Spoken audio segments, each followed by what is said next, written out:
आज हम पढ़ेंगे बिजनेस इनकम के बारे में, कुछ एडजस्टमेंट्स के बारे में और कुछ इंपॉर्टेंट एडजस्टमेंट जो है वो पेपर में आती हैं, उसके बारे में आज डिस्कस करेंगे। इसके लिए हमने क्या करना है, एक क्वेश्चन सॉल्व करना है कि कौन से एक्सपेंसेस हम अलाउड करेंगे और कौन से एक्सपेंसेस हम अलाउड नहीं करेंगे, कौन सी इनकम हम अलाउड करेंगे और कौन सी इनकम अलाउड नहीं करेंगे। तो इसके लिए आज हमने क्या करना है, एक क्वेश्चन सॉल्व करने लगे हैं। क्वेश्चन नंबर 12 आपके बुक का। Mr. M furnished the following particular, compute his income from the business for the assessment year 2020 and 21. Legal expenses to the extent of rupees 5,000 represent the amount spent for carrying the defect, the title of the business assets and balance amount on acquiring the assets. कहते हैं जो legal expenses है ना, ये हमने किसके लिए expenses कर रहे हैं, title of the business, spend for curing the defect on the title of the business. तो हमने ये क्या करना है, इनएडमिसिबल एक्सपेंसेस, ये क्या हमारे इनएडमिसिबल एक्सपेंसिव। फिर इसने बोला know how was developed in a laboratory finance by the state government. कहते हैं जो नो हाउ है वो हमने कहां से डेवलप कर रहे हैं, एक लेबोरेटरी जो फाइनेंस कर रही है स्टेट गवर्नमेंट। तो आपने याद रखना है जब भी टेक्निकल नो हो उसके ऊपर 25% डेप्रिसिएशन ली जाती है। कितने परसेंट डेप्रिसिएशन ली जाती है, 25%। Actual bad debts amount rupees 3,000 only. कहते हैं जो एक्चुअल बैड डेब्ट्स है वो 3,000 है, तो दैट मींस कि ये एडमिसिबल है। कितने होंगे, 3,000। Advertisement expenditure was paid in cash.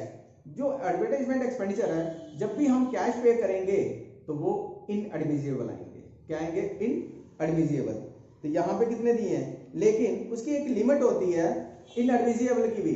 अगर वो 20,000 से क्रॉस कर जाता है तो हमारे पास इनएडमिसिबल होगा, अगर 20,000 से कम होता है वो एडमिसिबल होता है। किसके बारे में बात की मैंने, एडवर्टाइजमेंट के लिए। इनएडमिसिबल कब आएगा, मोर देन 20,000। अगर वो लेस देन 20,000 आता है या 20,000 होता है वो हम क्या करेंगे, एडमिसिबल।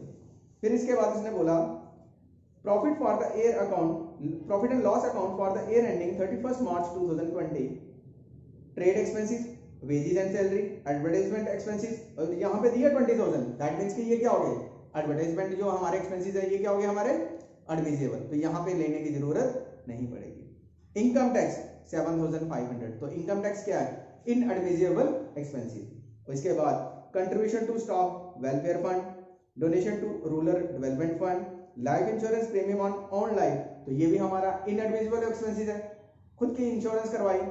फिर इसके बाद प्रोविजन फॉर डाउटफुल डेब्ट्स, तो याद रखना आपने प्रोविजन फॉर डाउटफुल, जब प्रोविजन कोई भी होगा, रिजर्व कोई भी होगा, ये हमारे इनएडमिसिबल एक्सपेंसेस है। अब इसके बाद इंटरेस्ट एंड कैपिटल, ये भी इनएडमिसिबल एक्सपेंसेस है। प्रोविजन फॉर जीएसटी इनएडमिसिबल आएगा।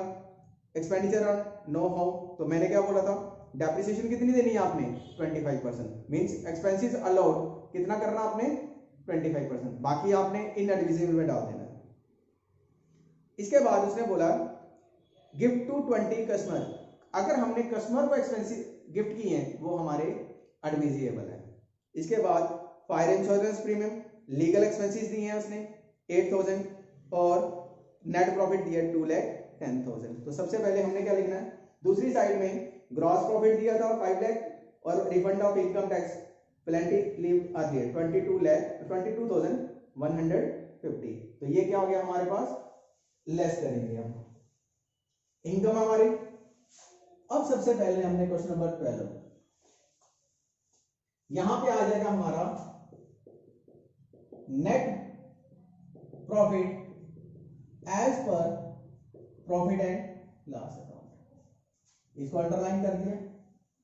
आपने क्या करना है, इसके दो कॉलम बना लेने हैं, एक बना लेना आपने डिटेल्स का और एक अमाउंट का और फीस लिख लेना।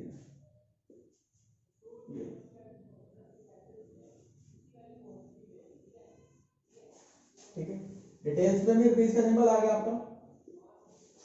तो सबसे पहले आ गया net profit as per profit and loss account और गिवन दिया था 2,10,000, यहां पे आ गया 2,10,000। और सबसे पहले ऐड इन एडमिसिबल एक्सपेंसेस, तो सबसे पहले आ गया हमारे पास income tax.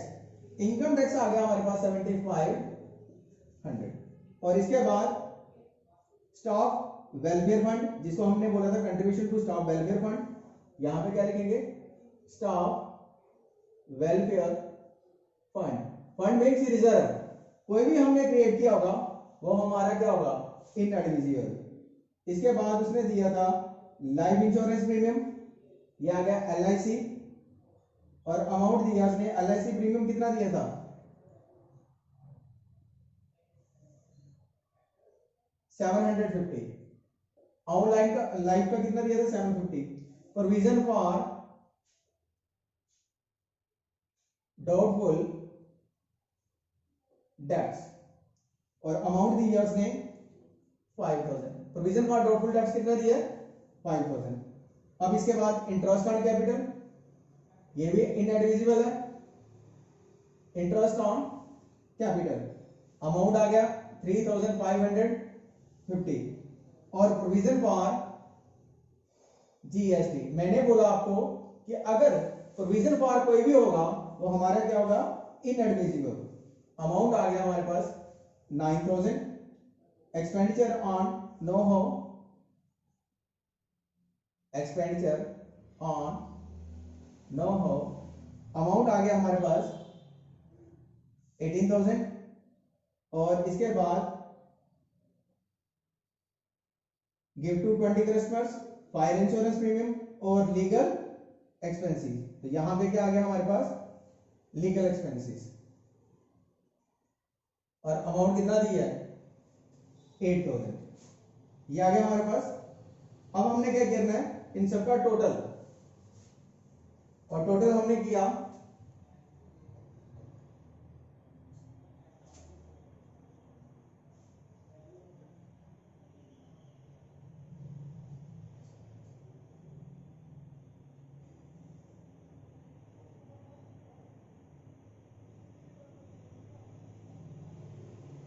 52,800।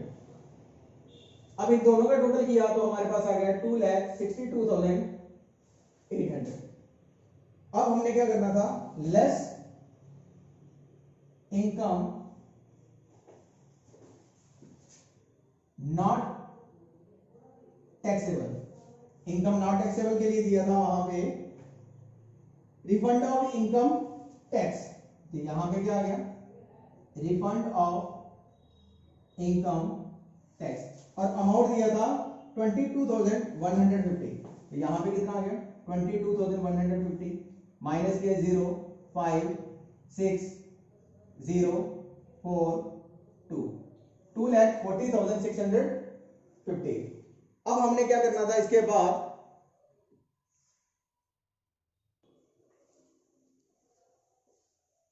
Less expenses allowed.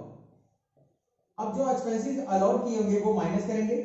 तो एक्सपेंसेस कौन कौन से अलाउड थे, एक दिया था उसने एक्चुअल बैड डेब्ट्स, ये आ गया बैड डेब्ट्स, अमाउंट दिया था 3000, और डेप्रिसिएशन ऑन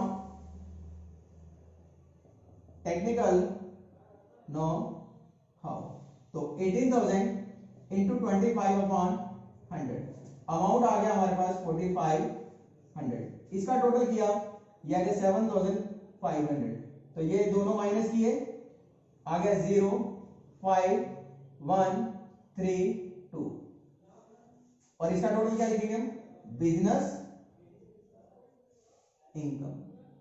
हमारे पास कितना आ गया, 2,33,150। 0 5 1 3 3 2, 2,33,150। तो ये था हमारा आज का question, question number 12। Like a Hellcat.